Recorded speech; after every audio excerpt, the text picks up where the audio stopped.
Hello students, the question is saying suppose 60% weight by weight aqueous solution of glucose and 20% weight by weight solution of urea have equal molarity, then which solution has the higher density? So first of all हमें इसमें अगर density निकालनी है और molarity दोनों की equal दे रखी है, यानी कि molarity of urea is equals to molarity of glucose आपको दे रखा है। अगर हमें ध्यान हो जो हम फॉर्मूला यूज करते हैं when the density and percentage mass is given, molarity is 10 into D into percentage weight by the molar mass of solute. ठीक है, तो अगर मैं इसी को ही यहाँ पे पुट कर दूं तो मेरे पास डेंसिटी पता चल जाएगी कि कौन किससे कैसे रिलेटेड है, किसकी ज़्यादा है, किसकी कम है, किसकी इक्वल है बाई चांस अगर, और हम प्रिडिक्ट कर सकते हैं कि नहीं कर सकते।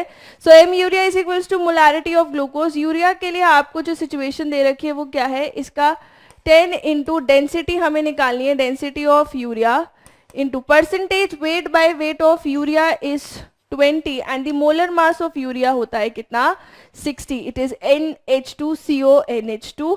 Now molarity of glucose will be equal to 10 into density of glucose into 60 because it is given 60% weight by weight solution divided by 180 which is the molar mass of glucose. अगर आपको numerical solve करने हैं mole concept के तो molar mass आपको काफ़ी चीज़ों का याद होना चाहिए, या फिर आपकी कैलकुलेशन इतनी फास्ट होनी चाहिए कि आप फटाफट से उसे निकाल पाएँ। अगर आप मान लीजिए 25-30 सवाल कर देते हैं तो आपको ऑलरेडी काफ़ी मोलर मासेस ध्यान रहने स्टार्ट हो जाएंगे। जब आप यहाँ पे इसे सॉल्व करेंगे,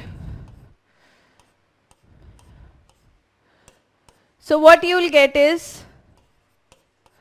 density of urea is equals to density of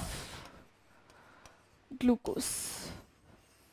तो ये क्या है, both will have the same density. Density of urea is equals to density of glucose. Thank you.